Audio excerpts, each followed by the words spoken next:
Hello students, welcome back to our channel general studies with Anoop K Verma. ये आपकी screen पे एक और क्वेश्चन पेपर दिख रहा है और ये एग्ज़ाम क्वेश्चन पेपर है बेसिकली आपका UP triple S C ASO assistant statistical officer. ठीक है, उसका एग्ज़ाम जो आपका ये एग्ज़ाम आपका 2022 के अंदर और एग्ज़ाम डेट है आपकी 22 मई 2022 को ये सेकंड शिफ्ट के अंदर एग्ज़ाम कंडक्ट कराया गया है। ठीक है, और उसका ये पेपर है और इस पेपर के अंदर जो हम क्वेश्चंस करेंगे इस पर्टिकुलर वीडियो के अंदर यहाँ पे रहेंगे 31 से 60 क्वेश्चंस। और ये क्वेश्चंस बेसिकली हैं आपके जनरल स्टडीज़ या जीके के। ठीक है, तो इन क्वेश्चंस को हम बेसिकली इन क्वेश्चंस के आंसर्स को भी यहाँ देखेंगे, क्वेश्चन का कौन सा करेक्ट आंसर आपका होता है। ठीक है, जिससे आप अपने आंसर्स को मैच कर सकते हैं और अपने सिलेक्शन चांसेस को सुदृढ़ कर सकते हैं। ठीक है, तो चलिए देखते हैं हमारा पहला क्वेश्चन क्या है, इसको थोड़ा रब कर देते हैं। तो समझ गए आप कौन सा पेपर है। ये हमारा UP triple S C ASO 2022 का जो एग्ज़ाम है आपका 22 मई को, उसका पेपर है ये। ठीक है, तो देखते हैं पहला क्वेश्चन क्या है हमारा। यहाँ 31st question, that is GS question हम कर रहे हैं यहाँ पर। तो जीएस का पहला क्वेश्चन है 31st। यहाँ पूछा गया है कि which nation wins world's largest cyber exercise locked shield 2022। किस देश ने ये एक्सरसाइज का जो खिताब ही जीता है, ये जीता है आपका फिनलैंड ने। Option A is the correct answer. 31st question का करेक्ट आंसर रहेगा ऑप्शन नंबर ए, फिनलैंड।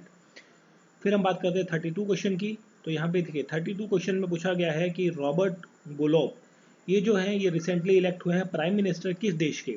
ये इलेक्ट हुए हैं आपके स्लोवेनिया के। ठीक है, ऑप्शन स्लोवानिया। स्लोवानिया एक देश है, वहाँ के प्राइम मिनिस्टर इलेक्ट हुए हैं Robert Golob. Option A is correct answer, question number 32। फिर देखिए नेक्स्ट क्वेश्चन है यहाँ पर क्वेश्चन नंबर 33। 33 में पूछा है how many princely states were exist at the time of independence. जब आज भारत आज़ाद हुआ था उस टाइम पर भारत के अंदर कितनी प्रिंसली स्टेट्स हुआ करती थी, इसके बारे में पूछा गया है। तो ये थी आपकी 565 प्रिंसली स्टेट्स थी उस टाइम पर। ठीक है, ऑप्शन बी जो है यहाँ पर रहेगा करेक्ट आंसर। ठीक है, चलिए फिर हम थोड़ा यहाँ से रिवर्स में चलते हैं, 39 क्वेश्चन देख लेते हैं फिर ऊपर की तरफ मूव करेंगे। तो 39 क्वेश्चन में पूछा गया है कि the Indian national Congress was establish 72 delegation for all the from पूरा कंट्री से एक मीटिंग हुई थी 1885 के अंदर दिसंबर में। ठीक है, ये कहाँ पर हुई थी ये पूछा गया, प्लेस के बारे में पूछा गया। बेसिकली आईएनसी का जो सेशन हुआ, ये बॉम्बे सेशन के बारे में बात कर रहे हैं। बॉम्बे सेशन जो है 1885 के अंदर हुआ था, यहाँ पर आएगा Bombay. Option A is correct answer 39 question का। नेक्स्ट क्वेश्चन 38 है, यहाँ पर देख लिए। इसमें पूछा गया which year the arm act was passed by the British government. British government के द्वारा एक आर्म एक्ट पास हुआ था जिसमें disallowing Indians from the possessing arm, जिसके अंदर ये कहा गया कि भाई जो भारतीय लोग हैं वो हथियार नहीं रख सकते।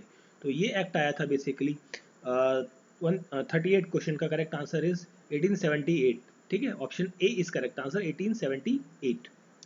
फिर देखिए नेक्स्ट क्वेश्चन है 37 क्वेश्चन। इसमें पूछा है which of the following rebellion, just minute यहाँ पर थोड़ा चेंज कर लेते हैं। Okay, which of the following rebellion in central India broke out in the 1910। 1910 में कौन सा रेबेलियन विद्रोह जो है वो भड़क उठा था।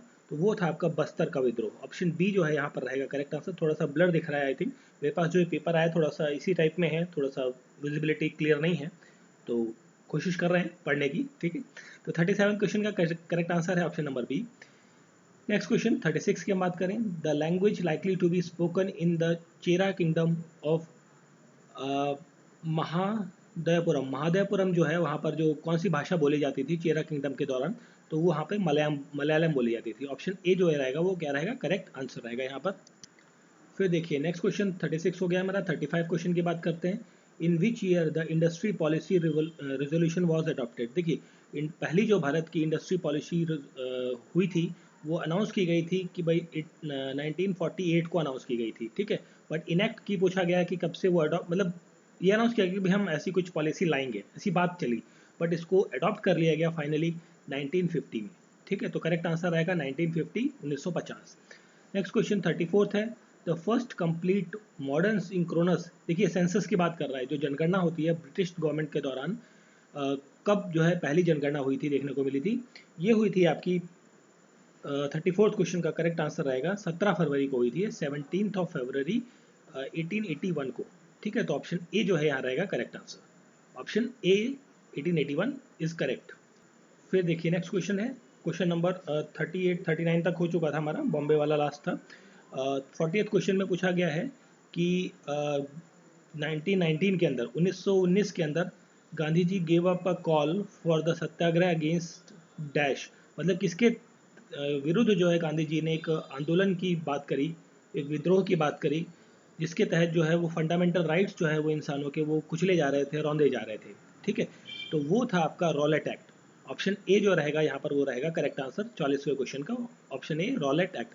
रॉलेट एक्ट के अंदर क्या था कि भाई किसी भी व्यक्ति को बिना मतलब किसी सुनवाई के उसको 2 साल के लिए जेल में डाल दो, इस तरीके का एक प्रोविजन यहाँ पर डाला जा रहा था। तो इसके विरुद्ध जो है महात्मा गांधी ने 1919 में आह्वान किया सत्याग्रह का। ठीक है, 40वें का ऑप्शन नंबर एक करेक्ट आंसर रहेगा। 42 की हम बात कर लेते हैं। यहाँ पर देखिए तो अवंतीबाई, रानी अवंतीबाई लोधी, ठीक है, ये एक नाम है रानी अवंतीबाई लोधी। ये कहाँ से थी बेसिकली ये पूछा गया है, जिन्होंने हथियार उठाया ब्रिटिशर्स के खिलाफ, और जो इनकी सेना थी वो 4000 सैनिकों की सेना के साथ ही ब्रिटिशर्स के साथ लड़ाई करी इन्होंने। तो ये थी बेसिकली रामगढ़ की। देखिए झांसी की रानी के बारे में सभी लोग जानते हैं, ठीक है, बट जो अवंतीबाई लोधी हैं ये थी आपकी रामगढ़ एमपी, मध्य प्रदेश से। ठीक है, ये भी मध्य प्रदेश ही थी, झांसी आपका उत्तर प्रदेश में आता है, मध्य प्रदेश ग्वालियर ये सब ऑलमोस्ट सिमिलर एरियाज हैं। तो यहाँ पर क्वेश्चन का correct answer option number C Ramgarh. फिर देखिए नेक्स्ट क्वेश्चन है यहाँ पर, दिस इज 43rd क्वेश्चन। इसमें पूछा गया है from which country the Indian constitution has taken the reference of idea of residuary power. जो रेसिडुअरी पावर है, जो बची कुची पावर्स हैं वो किसके पास जाएंगी, वो केंद्र के पास जाएंगी, है ना। ऐसा जो कॉन्सेप्ट है ये हमने कहाँ से लिया है, ये लिया है हमने कनाडा के संविधान से, कनाडा के कॉन्स्टिट्यूशन से हमने ये कॉन्सेप्ट लिया है रेसिडुअरी पावर का। 43 का डी ऑप्शन करेक्ट है। 41 क्वेश्चन की हम बात करें तो यहाँ पूछा गया कि 8 अप्रैल 1929 को भगत सिंह और दूसरा जो व्यक्ति था उसके बारे में पूछा है कि वो कौन व्यक्ति था जिसने जो सेंट्रल असेंबली थी बेसिकली केंद्रीय विधानसभा, उसमें एक बम फेंका था। ठीक है, ताकि आपने एक मूवी भी देखी होगी भगत सिंह के ऊपर, 2-3 मूवीज़ बनी हैं, तो उसमें आपने देखा होगा भगत सिंह और साथ में कौन थे, बटुकेश्वर दत्त थे वहाँ पर साथ में।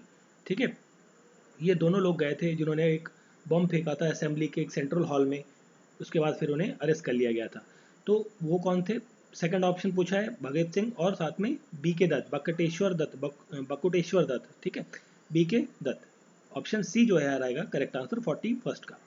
44 क्वेश्चन की हम बात करें तो यहाँ पूछा गया कि संविधान, भारतीय संविधान का वो कौन सा अनुच्छेद है, ये कहता है कि भारत और राज्यों का एक संघ है, मतलब Bharat shall be the union of state. वो कौन सा आर्टिकल कहता है, दैट इज आर्टिकल नंबर 1। यही कहता है कि भारत जो है यूनियन ऑफ स्टेट्स है, मतलब भारत के अंदर बहुत सारे स्टेट्स हैं, उन सभी का कंबाइन करके एक भारत बनता है। ठीक है, ये कहता है आपका article number 1, option A is correct answer, question number 44। फिर देखिए नेक्स्ट क्वेश्चन है 45 क्वेश्चन। 1992 में देखिए 2 अमेंडमेंट आए थे, यहाँ पर आया था एक 73rd अमेंडमेंट आया था और एक 74th अमेंडमेंट, दोनों 1992 के अंदर आए थे। 1992 में आए थे। तो देखिए 73rd अमेंडमेंट था, ये आपका लोकल बॉडीज़ के लिए, लोकल गवर्नमेंट या फिर जिसे आप पंचायती राज सिस्टम या आप कह लीजिए कि ग्राम पंचायत, ग्राम सभा, इन सब चीज़ों के बारे में बात करता है ये आपका 73rd अमेंडमेंट एक्ट। 74 अमेंडमेंट था म्यूनसिपैलिटीज़ के बारे में, नगर निगम, नगर इकाई, इस तरीके की जो म्यूनसिपैलिटीज़ थी उन सब के बारे में, शहरी क्षेत्रों में अर्बन बॉडीज़ के बारे में बात करता है। यहाँ पूछा गया है कि पंचायती राज इंस्टीट्यूशन के नाम से 92 में रूरल लोकल गवर्नमेंट, मतलब ग्रामीण क्षेत्रों के लिए जो गवर्नमेंट के बारे में बात करता है, कौन सा आर्टिकल, वो है 73rd, option A is correct answer.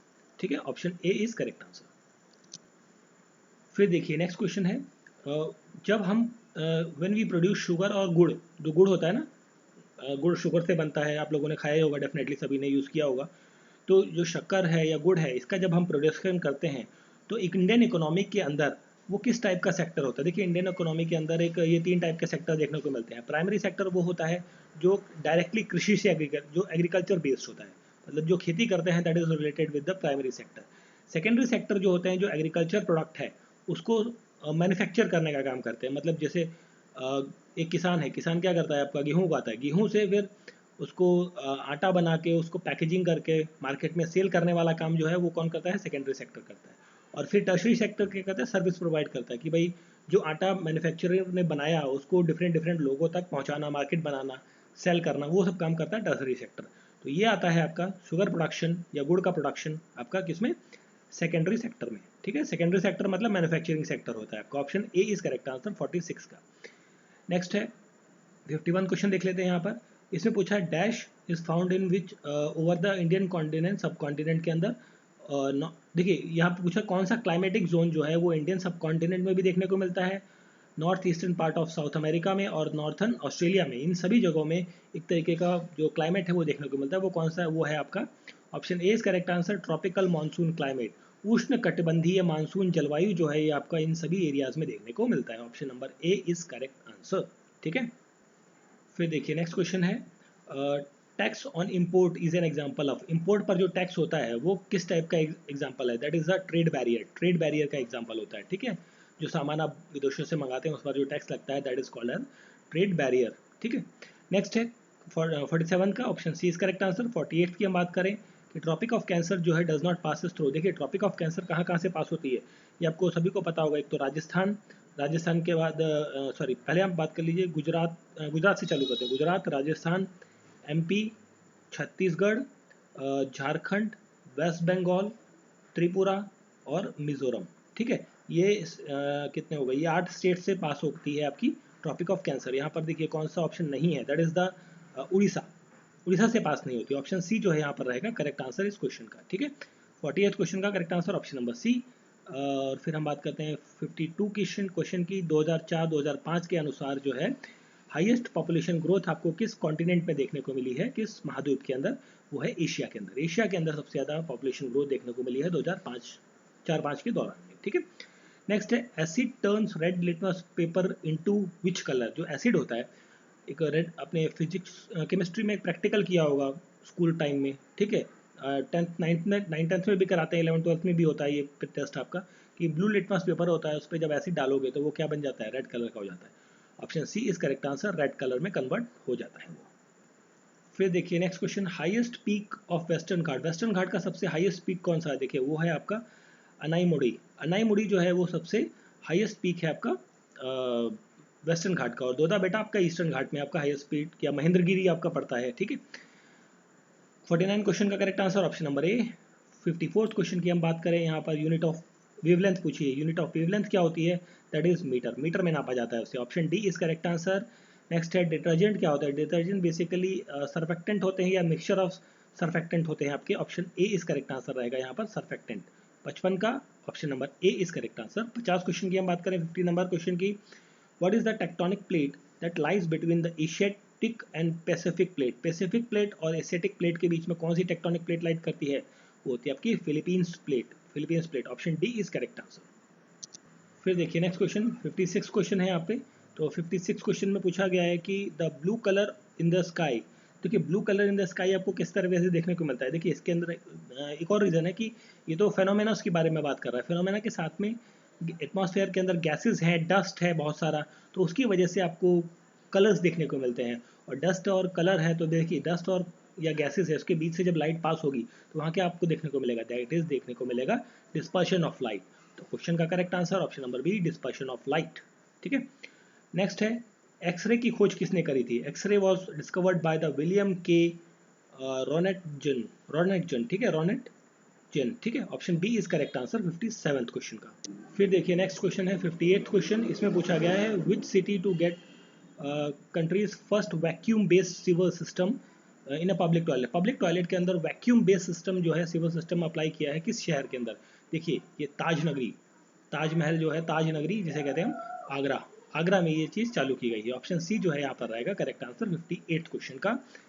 59th question की बात करें तो जो गगन है बेसिकली किस एयरलाइंस ने ये शुरू किया है इंडिजिनस नेविगेशन सिस्टम? देखिए भारत के द्वारा स्वनिर्मित एक नेविगेशन सिस्टम है जिसे कहते हैं गगन। इसका इस्तेमाल शुरू किया है इंडिगो एयरलाइंस ने। ऑप्शन बी जो है is the correct answer of question number 59। फिर देखिए नेक्स्ट क्वेश्चन है 60th क्वेश्चन, 60वां क्वेश्चन।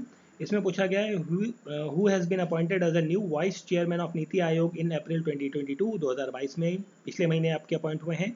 वो कौन हुए हैं? वो है doctor Suman K berry. Doctor Suman K Bery, that is the option B is the correct answer. ये अभी रिसेंटली कौन बने हैं? वाइस चेयरमैन बने हैं बेसिकली नीति आयोग के।